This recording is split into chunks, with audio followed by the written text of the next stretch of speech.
One more time, Thomas, I'm sorry. Oh, so look at the slides, hold spacebar down and keep spacebar held down, and click on the magnifying glass. Click on the what? Magnifying glass, which is underneath the word that says unpin.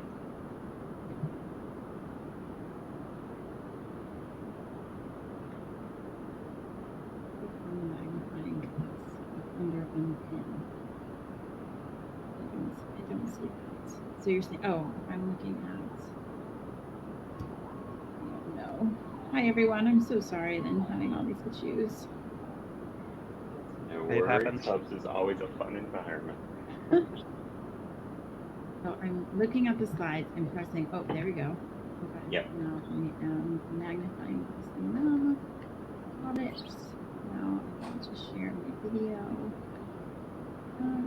Yes, and welcome everyone. We're trying a new thing here today at Accessibility VR where we have our presenter, Laura Chadwick, will also be shown in video from her webcam. So you'll be able to see our presenter from the real world, and also Laura's avatar will be what you need to focus on to make sure that you have the audio set up so you can hear our presentation today. So Laura is going to get up here in the podium. Laura, can you do the globe /globe? Easier. Is that enough? I do 2 more.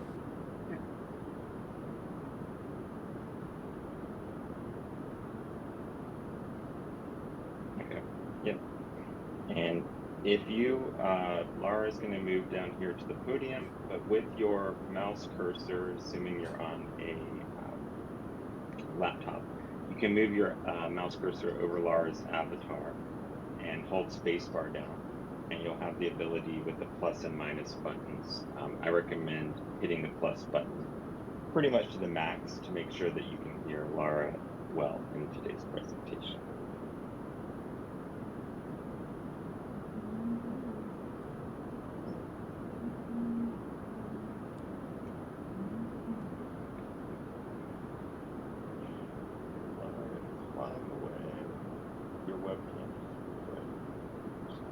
For me to get to the podium. Oh my goodness. My slides disappear as soon as I podium. Oh, you can't. Yeah, maybe move up. Then yeah, wherever is good for you to be able to still see the slides.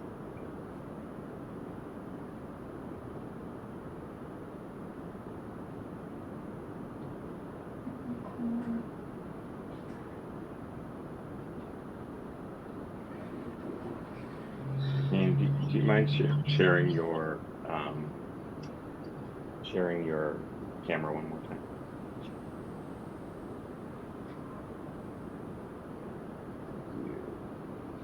Thomas, my slides are so small. I can hardly see them. Do you want me to control? I could control them for you, if you want to say like next slide. Would that?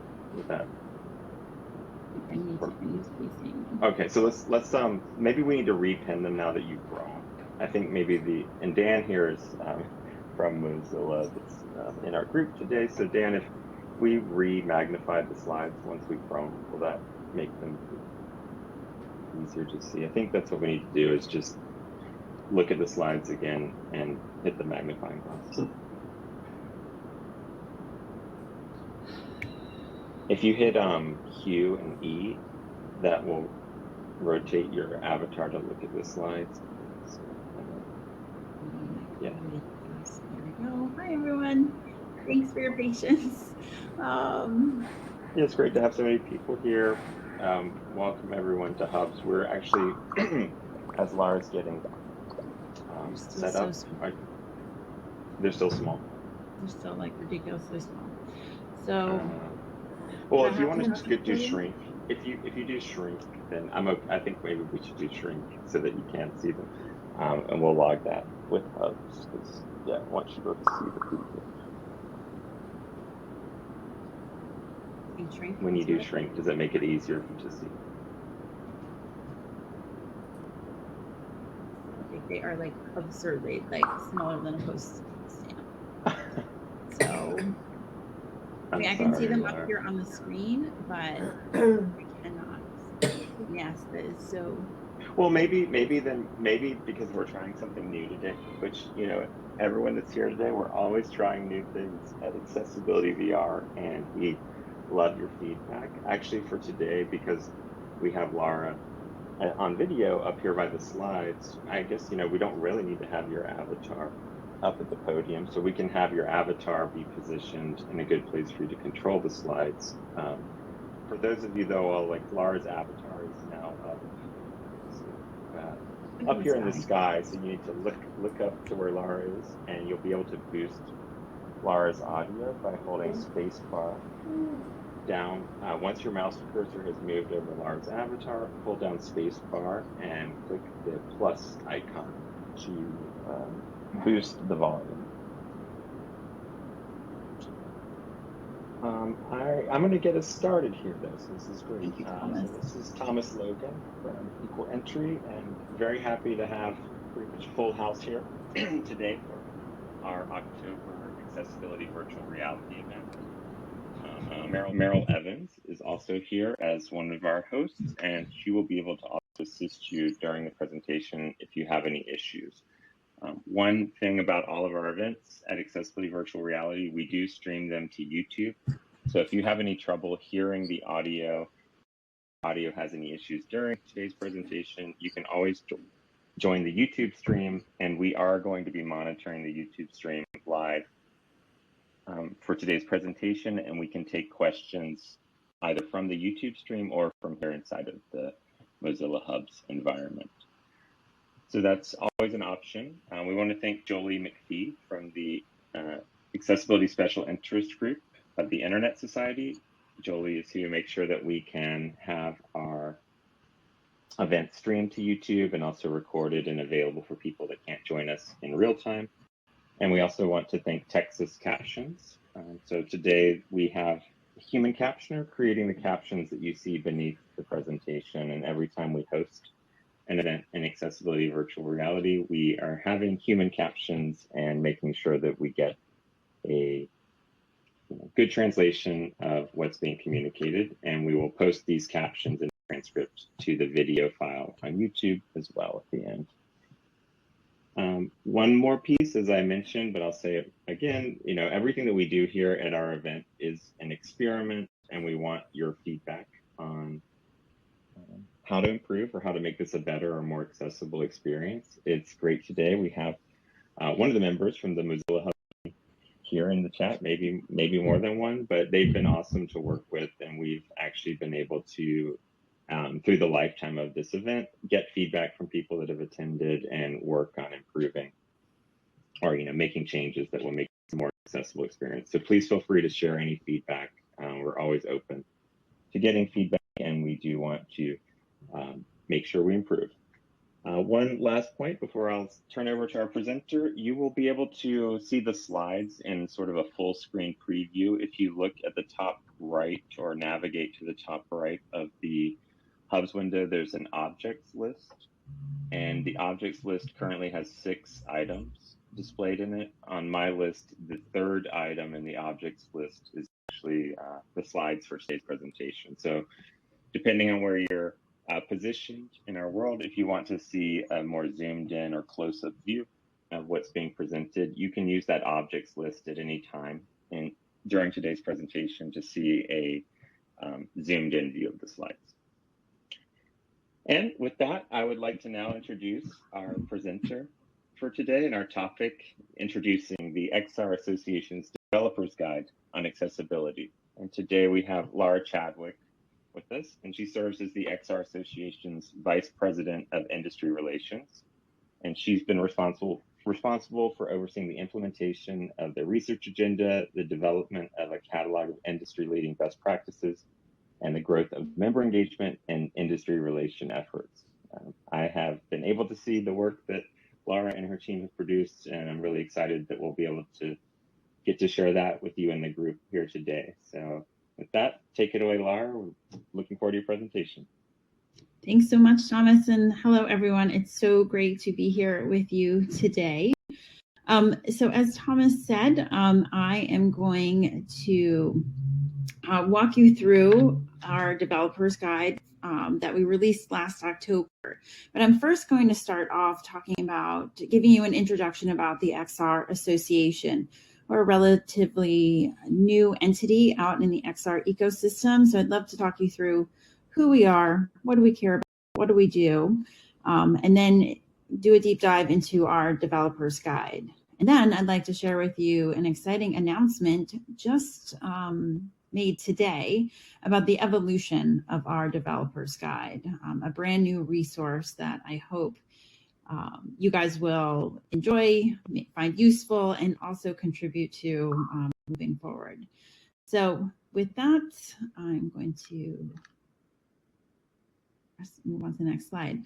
I am duty bound to let all of you know that we have a free e-newsletter that is a roundup of news articles from every week about what's going on in the XR industry. As part of this free newsletter, you also are get news about what's going on in the XR Association. It's simply the best way to keep up to date with us, and so I wanted to encourage all of you to head on over to xra.org/subscribe to sign up for our newsletter. There you will find lots of resources, or you'll get, every Tuesday published a newsletter about what's going on, not only at XRA, but in the XR industry as well. So the XR Association, we have been around in a loose form for the last 5 years. We, about 3 years ago, the XR Association, our executive members, the headset manufacturers, formalized the group known as the XR Association today.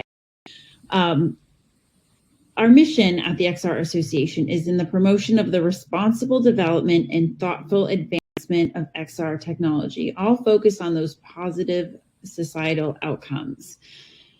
I share with people when I'm talking about the XR Association that our organization is in response to what had occurred in the computing and mobile phone platforms when those technologies were brought to market.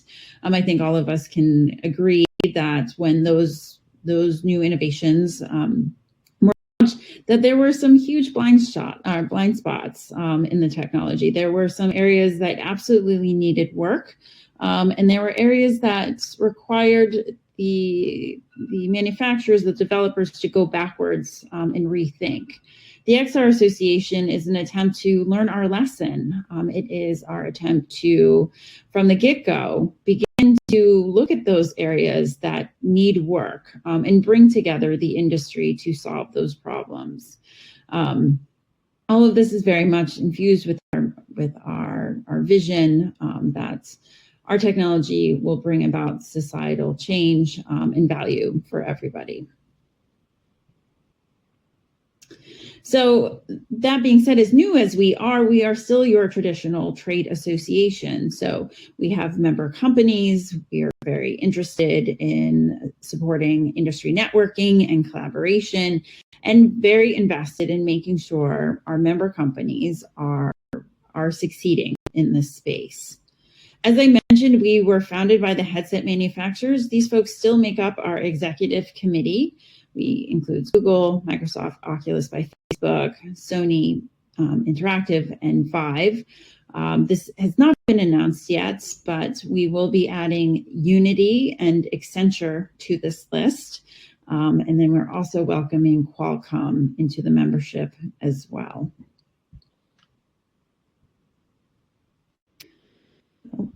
So how do we deliver on membership value? This is core of our work, these three pillars, community, leadership, and advocacy. So we bring the community together, and then we look out into the horizon and try to identify those areas where the XR industry is going to need help and support and solutions. And so we're bringing the community together, and then we're putting them to work to help us solve these issues. And that's what we put under our leadership category. And then finally, we are out there educating policymakers about the XR industry and the promise that it holds. We are the only trade association in the XR space who is having these conversations with policymakers, and it's not just here on the federal level here in Washington, D.C., but it is also down to the state and local level, as well as to the European Commission. And once this pandemic is finally over, we will also be convening with policymakers in Asia. So under our community pillar, we are pulling together the industry. We have 3 standing committees: Health and Inclusion, Policy, and Communications. Our Health and Inclusion Committee is our largest committee. That's where we bring together product councils, safety engineers, standards experts, accessibility experts to come together to begin to look at industry issues. The Health and Inclusion Committee in upon itself is looking at cybersecurity, or not cyber, excuse me, cyber in VR. This has emerged as an issue from enterprise use of the technology. I feel like I see it every day mentioned on Twitter. We hear it from researchers. They've even been using terms like VR sickness to describe that set of symptoms that may occur through the use of virtual reality. We are trying to rethink, how can we talk about this phenomenon? What is the right term to describe it? We will be coming out with a statement fairly soon that makes the case that visually induced motion sickness is actually the better term of art to describe this set of symptoms.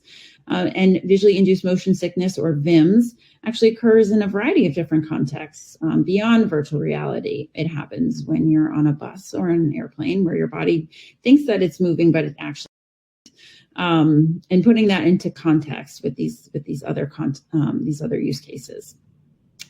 Under our H&I committee is our accessibility working group. Our accessibility working group of those accessibility experts. We have some luminaries on that group. Perhaps you guys are familiar with them. Mike Shabanik from Facebook is a very active member. We have Christopher Patnow as well as a member. And these are the folks who drive our accessibility work at the XR Association, including the developer's guide that I will walk through in a number of slides, as well as our new announcement about our evolution of our guide. We also have a standards working group, and that is a group of standards experts who are monitoring standardization efforts here in the United States. Underwriter Laboratories, UL, is working on a normative safety standard, as is the British Standards Institute, as well as efforts ongoing in in Asia. And we monitor those on behalf of our members. We represent the views of the XR industry and provide that as a value to our members. I'm sure you can imagine under our policy committee, that's where we work out our policy agenda. That's where we're plotting our outreach to members of Congress, regulators, what have you, and letting them know about XR technology. How does it work? What are the different contexts in which it is used? Why is XR a superior technology? So on and so forth. Underneath our policy committee, we have a privacy principles working group. As we know that XR technology generates a lot of additional data points that are not that are beyond what all of us understand come from computing and mobile phone platforms. And so what can we as the industry trade association organize the industry to come up with a set of principles that guide how we talk about privacy, not only out to end users, but to policymakers as well. Lastly, in our communications committee, that's made up of communications professionals at our member companies. These are people who are interested in promoting the industry writ large through media and other channels. We also offer our member companies an online portal. It's kind of LinkedIn for just our members. And then we're out in the field like I am tonight, talking about the XR Association, what we do, our members. We put on our own events, and then we were at the XR Access Symposium. I presented at RightsCon. We'll be at AWE in a couple of weeks. And we have previously been at South by Southwest, Enabling. What we love to do there is talk about us and then also bring our member companies up there to demonstrate the sort of work that they are focused on. So as far as our leadership category, and where we'll be going in depth here is on XRA's Developer's Guide. So this is how we've been demonstrating our leadership, bringing together the ecosystem to develop resources for developers. We've had 3 chapters. Our first chapter focused on how to design XR with physical and psychological safety in mind. Our second chapter was, again, geared towards the developer audience about how to create safe online spaces for those multiplayer software, including how to create a code of conduct. How can we make sure that users feel safe in a virtual reality environment? And then our last chapter, as I mentioned, released last October, was an in-depth look at XR accessibility, not only the why this is important and how this shows up in XR environments, but also a great list of best practices about how to include accessibility into your XR software. In addition to our developer's guide, we also do market and academic research. On November 4th, we will be putting out a piece of research. We asked 250 HR and learning and development professionals, what do they think about XR technology? How are they using it for their training and development and upskilling of their employees? And how do they plan to use it in the future? We also did a great report with a European partner, a well-regarded economic research firm based in Brussels, talking about XR in Europe and making predictions about the growth of the technology there. And then we do discrete research projects as well, pure scientific research projects, working with Exponent Labs. This piece of research is about the impact of XR on kids ages 10 to 12. We have a number of partnerships in our leadership category as well. This list is not complete, but isn't our 2 most important ones. We have a partnership with the Bipartisan Policy Center. Next year, they will be putting out a paper with us that summarizes the research they've been doing this year about the XR and how it's been contemplated or not in federal law. What in US federal law needs to change in order to support the continued growth of the XR industry. So a list of recommendations from them. As you can imagine, the Bipartisan Policy Center is neither Republican or Democrat. It's that middle of the road. So we're really excited to hear about what their thoughts are. And we have also an alliance with the XR Access Initiative, which I'm sure many of you are familiar with. We meet with them on a quarterly basis to hear, to build trust and knowledge between our 2 organizations. And this evolution that I have been previewing for you guys was a joint partnership with them. And we have other projects in plans to execute beginning next year to support further work on XR accessibility. Moving on from there. So in our policy priorities, as I mentioned, we're the only organization out there talking to policymakers about technology. Just a quick story and the importance of advocacy. Majority Leader Chuck Schumer, he introduced a piece of legislation called the Endless Frontier Act at the beginning of Congress this past January. This piece of legislation was geared towards countering the influence and the funding that China is putting into its own homegrown tech industry. This bill would provide $250 billion additional for research and development to the National Science Foundation. In this bill, did 10 core technologies that would be the beneficiary of this new $250 billion. Immersive technology was not on the list.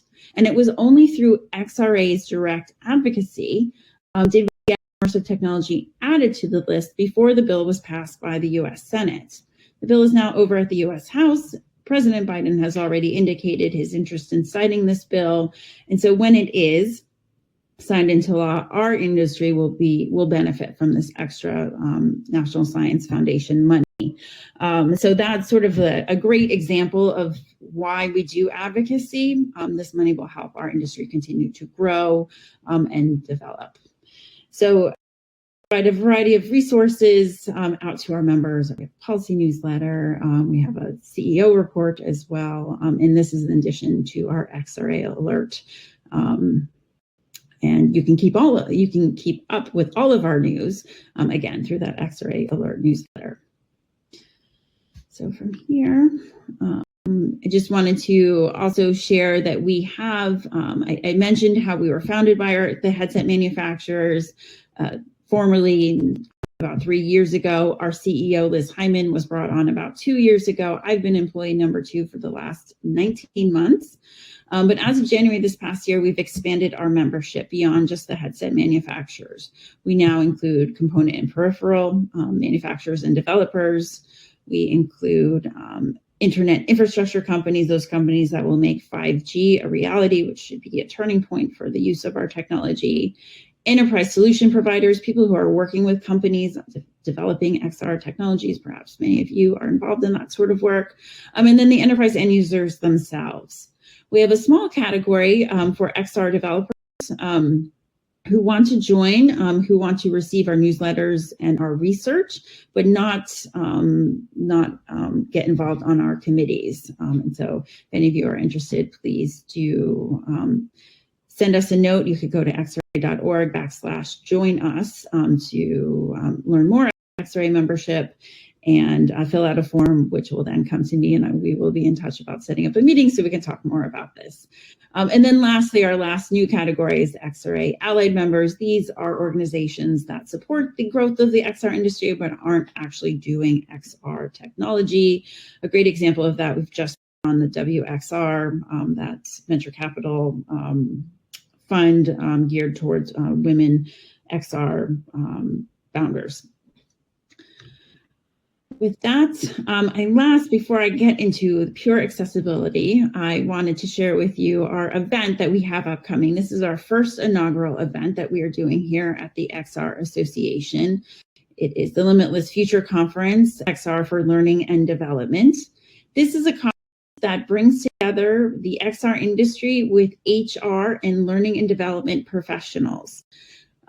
We brought on a number of partners to help support us grow that audience. We have observed that there's tons of XR conferences out there. XR, tech, talking to other XR tech. AWE is a great example of bringing the industry together. And then we know there are lots of HR and learning and development conferences out there who are not talking about XR. So our event, the Limitless Future Conference that we're holding on November 4th, is bringing together those two audiences. I always say hashtag thanks COVID. This event, or hashtag thanks Delta variant. This event originally was supposed to be in person. We are holding it online. We are planning, fingers crossed, to hold this event in person. But again, this is where we're bringing the enterprise solution providers together with HR audience to talk about how you can use XR for learning and development of your employees and upskilling and the like. We've got a great lineup, and I hope you guys would go and check that out. Thank you, Thomas, for including the link to our conference. So from there, we have some great partners. And then let's get into the developer's guide. So as I mentioned, this is part of our leadership work and the 2 other chapters that we've done previously. But as of October last year, we released our Chapter 3, Accessibility and Inclusive Design and Immersive Experiences. This chapter was written by our accessibility working group. We brought the industry together. We asked them, where should we begin? And we set pen to paper to write out this source. So as I mentioned, it's a baseline of the end all be all. Again, it walks the reader through the why accessibility is important, and then how you should go about doing that. We not only worked with XRA member companies, but we also partnered with the XR Access Initiative and a number of other organizations, including Able Gamers, Games for Change, a few independent individuals who are also familiar with XR accessibility. And so I do also want to mention that resource was a snapshot in time. As soon as, I'm sure everyone knows, as soon as you write a PDF and put it on the internet, it is out of date. And our evolution is, that I will announce in mere moments here, is an attempt to keep that resource up to date. But you will find within the document, which is online, you will find, again, a great narrative about why XR accessibility is so important, and why developers should care about this and how to go about doing that. We also included this great quick reference table that plots the five major disability categories against these best practices, showing where these best practices can be made, can be useful in other, across the different categories. So we also have some other key recommendations that track against those 5 categories that, again, provide guidance on how to approach this. Not everybody, obviously, is a member of this group and has plugged in, so we wanted to make sure that we were explaining from the very beginning, from a baseline all the way up to the sophisticated developer who already is well-versed in these solutions, I'm so sorry, everyone, this guidance, these best practices. So as you can see, we go from general accessibility to visual, auditory, mobility, and cognitive as well. The guide itself, as I mentioned, is on our website. You can go over there to check it out. Apologies for the gate, but we really want to understand who is coming and who is using that, and we can continue to communicate with those who are downloading it. Once you fill out that form in order to access the guide, it will be emailed to you. So it will be kept in your inbox, so easy reference.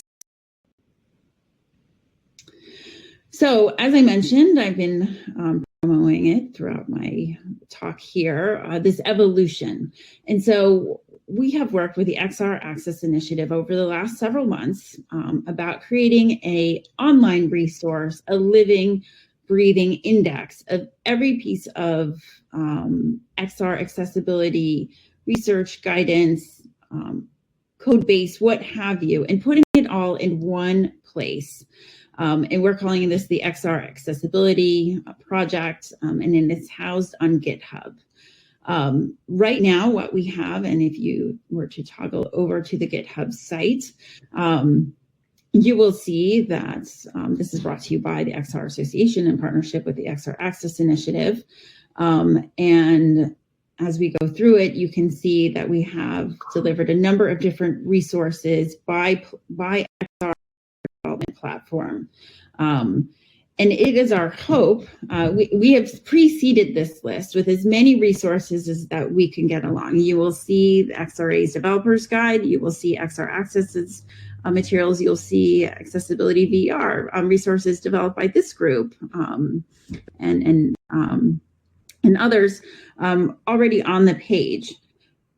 What I think is truly extraordinary is that, and the real thinking behind this, because we want to keep this up to date, is a submission form. So we are asking people who are involved in XR accessibility, who are thoughtful about this, who understand what's at stake here, and perhaps know about resources that we ourselves don't know about, would consider contributing those to be added to our list. And the GitHub site, one of the top links is a link to our Google form, submission form, for you and others to make contributions to our list.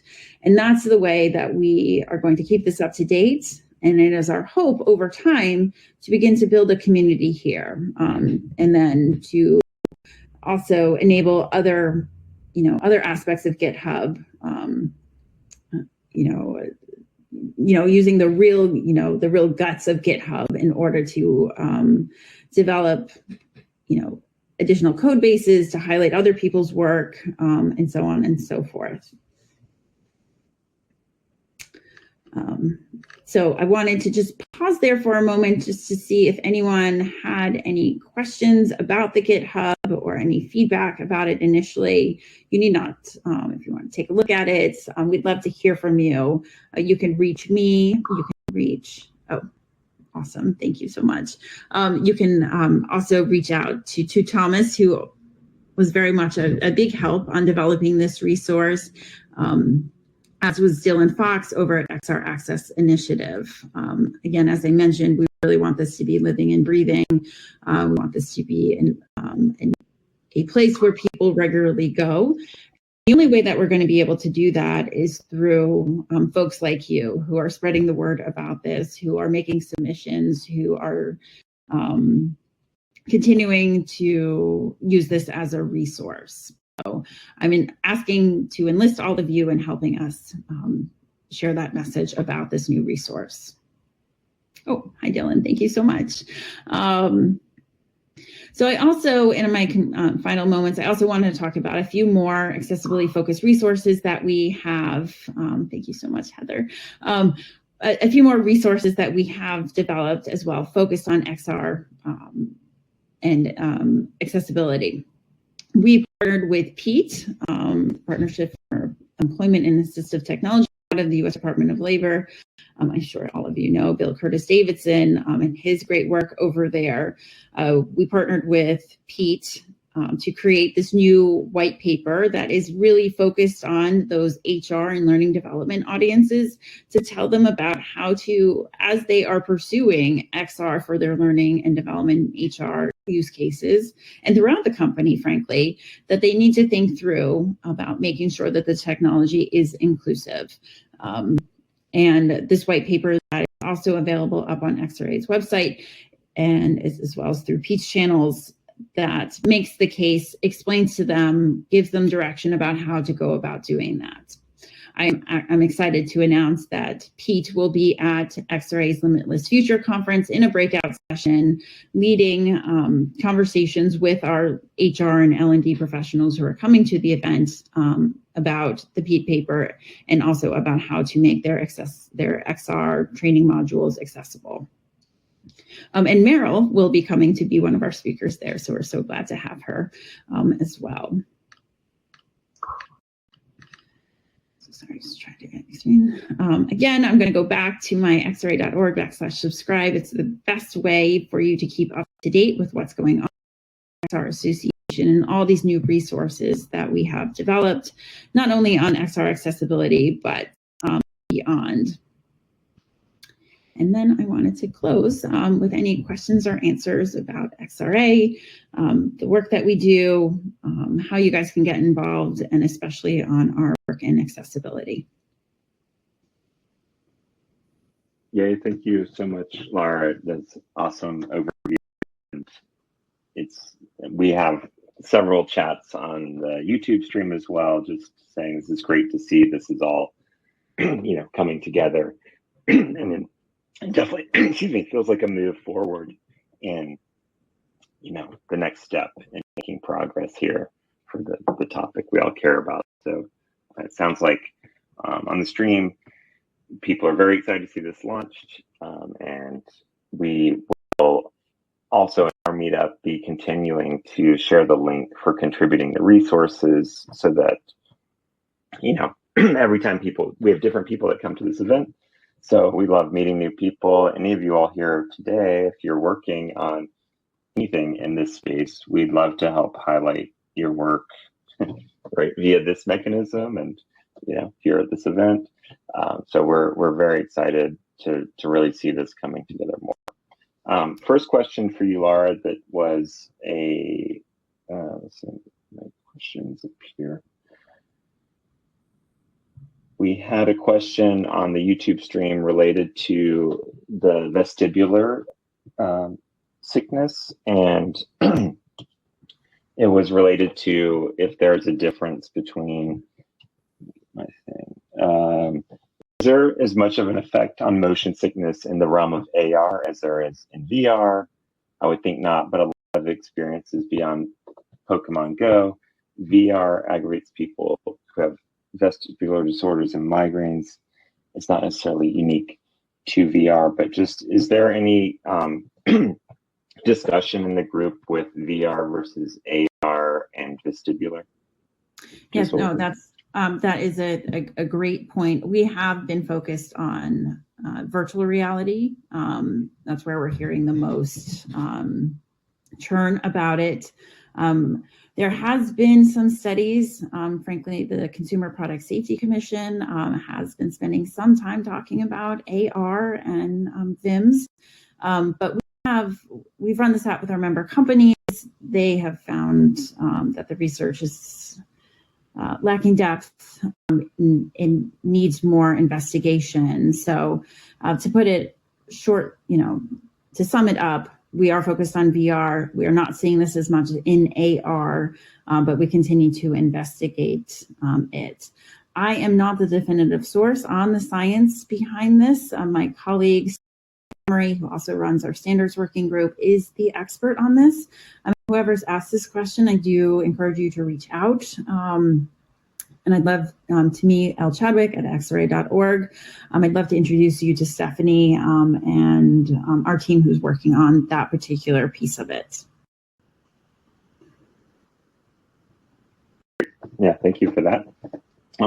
Question to, you mentioned the working with the bipartisan policy center and the legal consideration. So as far as what's happened to date, has there been a generally open sort of accepting XR tech as something that needs to sort of fit into the other technologies that are currently regulated? Or, I mean, are there dissenting views, or have there been, like, I mean, I'm just curious, like, what's been maybe argued, or if there has been any things that have been argued in the space. Yeah.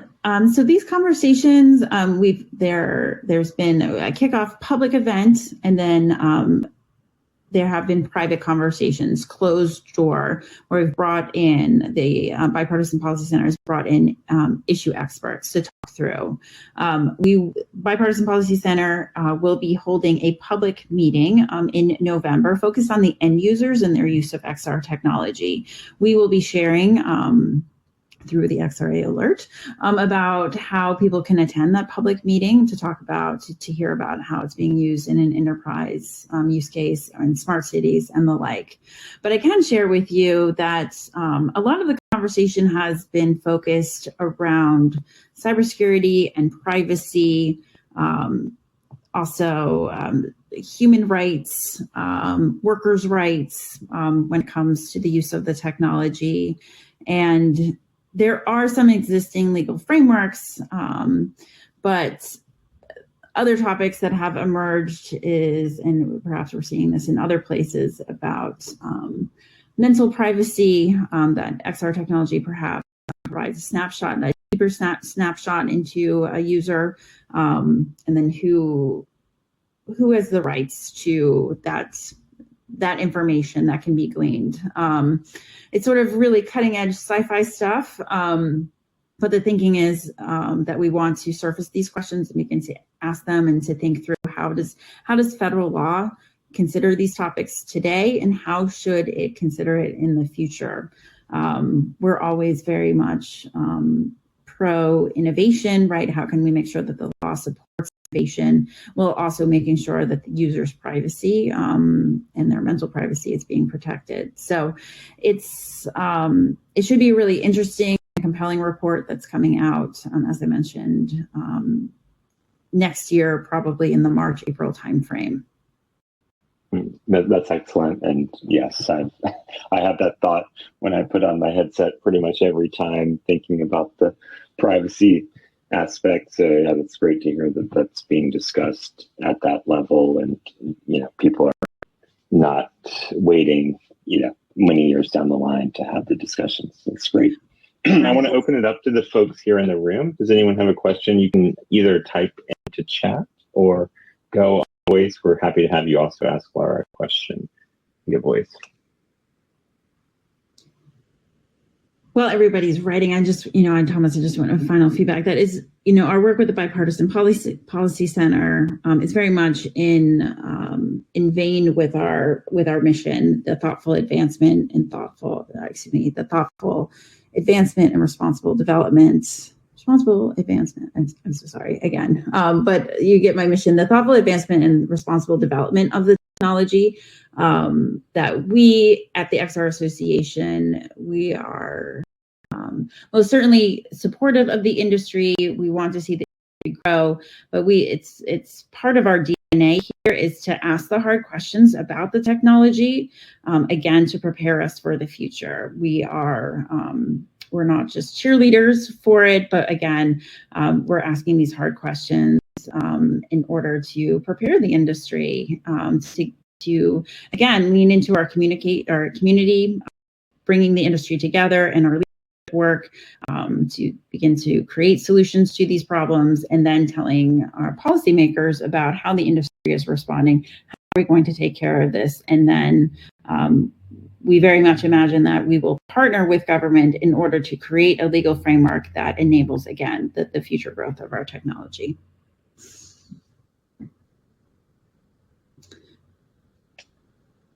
Okay. We've got a comment from YouTube also. Love the talk. Super excited about what XRA does. Any research or cases being worked on hybrid XR tech, such as WebXR, that is often combining non-XR and XR users together? I guess like what we're in today with hubs. At this time, we haven't delved into WebXR. As I mentioned, I am employee number 2. We have 3 more colleagues, but we are very much geared to expand next year. And we are definitely looking at AR and WebXR as areas of growth and inquiry for us. We certainly can't tell the full story of the XR industry just focusing on virtual and augmented reality. So that is definitely in our game plan, our map for the future. Excellent, thank you. All right, one more time for anyone else here in the room. Any questions, feel free to put into the chat or go off of mute and ask. Hey Laura, this is Dylan over here. Hi Dylan. Can you hear me all right? I can. Awesome.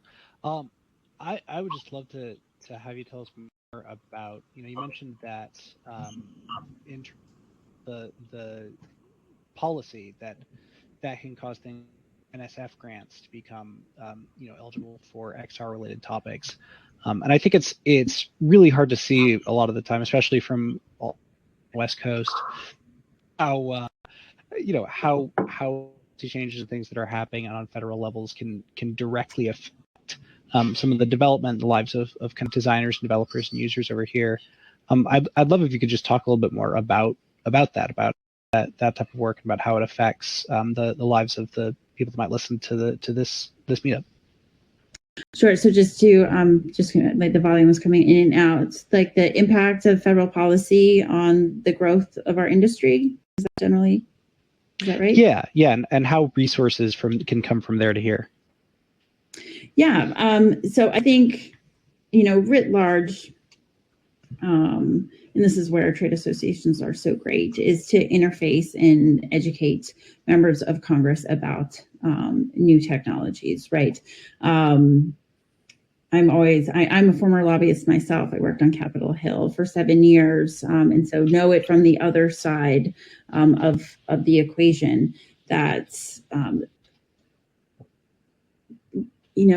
our policies and how we approach the tech sector have a big impact on how members of Congress, their constituency are our fellow citizens, the users of the technology, and there is an ongoing and perhaps you guys are familiar with this idea of a tech lash here in Washington, D.C., that technology is on trial among policymakers and the like. For XR technology, who is relatively new, people don't know it, don't understand it. That is a perfect recipe for misunderstanding about our technology. To automatically, within this environment, this negative environment among policymakers about technology, to introduce a new technology, and it can quickly fall under to this frame that this technology, therefore, is bad. So just the general introducing the technology, talking about its use cases, especially in that HR learning and development vein, how we're going to get people back to work after the pandemic, how can we get people who are wishing to change careers skilled up, how can we get folks who perhaps are from marginalized groups who haven't, enjoyed the benefits of traditional, education, don't have a 4-year college education. How can we get them skilled up fast and into jobs to, achieve President Biden's vision of a Build Back Better agenda? We can do that through XR, but where we stand right now, or what we're working on, is to educate members of Congress about why that is so important. And so when this tech lash, this negative idea about the technology threatens to sort of overwhelm the tech industry largely, we can still have those advocates for our technology being out there. An important way that we do that is that we work closely with the, we call it Reality Caucus. For those who are familiar with Capitol Hill is filled with these caucuses. They are like clubs for members of Congress. The congressman who I work for represented Napa, and so he led the Wine Caucus. We are a very popular caucus. We bring winemakers in. But the Reality Caucus does exactly that for virtual reality and augmented reality.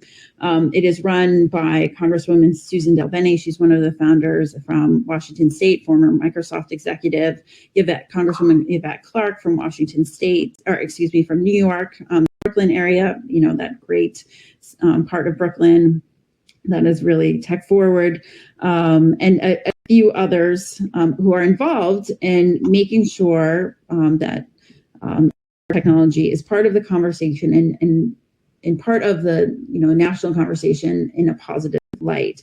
So we partner with them. We try to help grow their ranks. If you go to xra.org/XRA Action Center, right now we have a grassroots alert where each member of the XR industry can freely go onto this platform and write their own member of Congress a letter about encouraging them to join the Reality Caucus.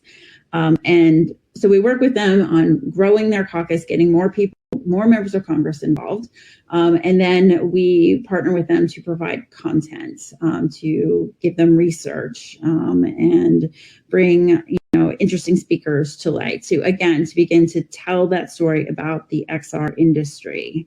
And as I mentioned, XR Association is the only one who's out doing this work. And it's an important part of growing our industry, not only to change the laws, but also to make sure that the understanding of our technology, the policymakers get it, and will be there for us, advocating for its further growth as well. Thank you, Laura, so much. I'd love to make a request for you in the chat to give us the link for the, cool. We have the link, okay, to do the advocacy. That's so great. And I definitely can knew nothing about the Reality Caucus. So from Julie Yeh, Yvette Clarke. So that's very cool to know that that's happening in DC. And that definitely sounds like, that's awesome to know that that's happening. So we want to end here on our stream. If you all want to stay around, it will be in the room here for a little bit longer, but we want to thank first and foremost our presenter tonight, Laura Chadwick from XRA. Thank you so much for the excellent presentation and introduction to what's happening right now. So thank you so much. Yes, thank you so much, everyone, for joining. Yes, and so also thank you to Equal Entry for sponsoring. Thank you to Jolie McPhee from the Internet Society Accessibility Special Interest Group for the stream, and thank you to Texas Captions for providing the captions that we've had here today in today's event. We already have our next event scheduled for Accessibility Virtual Reality. So if you go to our Meetup page, you can already see our next presentation, which will be, pulling it up. I thought I had this seamlessly ready, but we'll be presenting in November, on November 12th with Wendy Daniels. And that will also be a really interesting presentation. Would love to have your feedback. We'll be having American Sign Language interpretation and voice interpreters in virtual reality. So we'll be exploring something new there, and we'd love to get your feedback. As always, thank you all for coming, and please send myself or Meryl any feedback on this event, how we can improve it, make it more accessible. We always take notes, and as we mentioned, we communicate with the Hubs team on how to make it better. So thank you, everyone, and we will see you next month.